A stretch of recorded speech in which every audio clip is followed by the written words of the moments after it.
Hand writing ಅನ್ನೋದು ಎಷ್ಟು important ma'am ಎಕ್ಸಾಮಲ್ಲಿ? ಅದು ತುಂಬಾ ಒಳ್ಳೆ ಪ್ರಶ್ನೆ.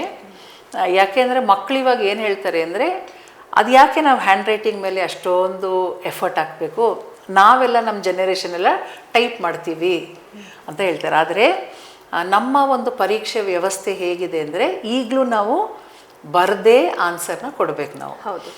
ಹಾಗಾಗಿ ನಾನು ಒಂದು ಇವ್ಯಾಲ್ಯೂಯೇಟರ್ ಪರ್ಸ್ಪೆಕ್ಟಿವಿಂದ ಹೇಳೋದಾದರೆ, ನಾನೇನು ಹೇಳ್ತೀನಿ ಅಂತಂದರೆ, ಇವಾಗ ನಮಗೆ ಒಂದು 10 ಪೇಪರ್ ಕೊಡ್ತಾರೆ, ನಮಗೆ ದಿನಕ್ಕೆ ಇಷ್ಟು ಪೇಪರ್ ಕರೆಕ್ಟ್ ಮಾಡಬೇಕು ಅಂತಿರುತ್ತೆ.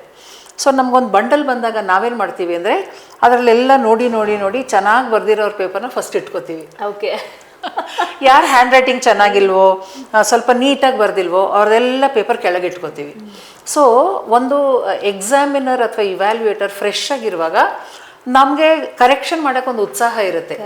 ಯಾವಾಗ ಹಿಂದಿಂದೆ ಅದು ಕೊನೆಗೆ ಮಧ್ಯಾಹ್ನ ಆದಮೇಲೆ ಇನ್ನೇನು ಕೊನೆ ನಾವು ಮುಗಿಸ್ತಾ ಇರ್ತೀವಿ, ನಮಗೂ ಒಂಥರ ಆ್ಯಸ್ ಅನ್ ಎಕ್ಸಾಮಿನರ್ ಆಲ್ಸೋ ಸ್ವಲ್ಪ ಇಂಟ್ರೆಸ್ಟ್ ಕಮ್ಮಿ ಆಗೇ ಆಗುತ್ತೆ. So hand writing is very very important.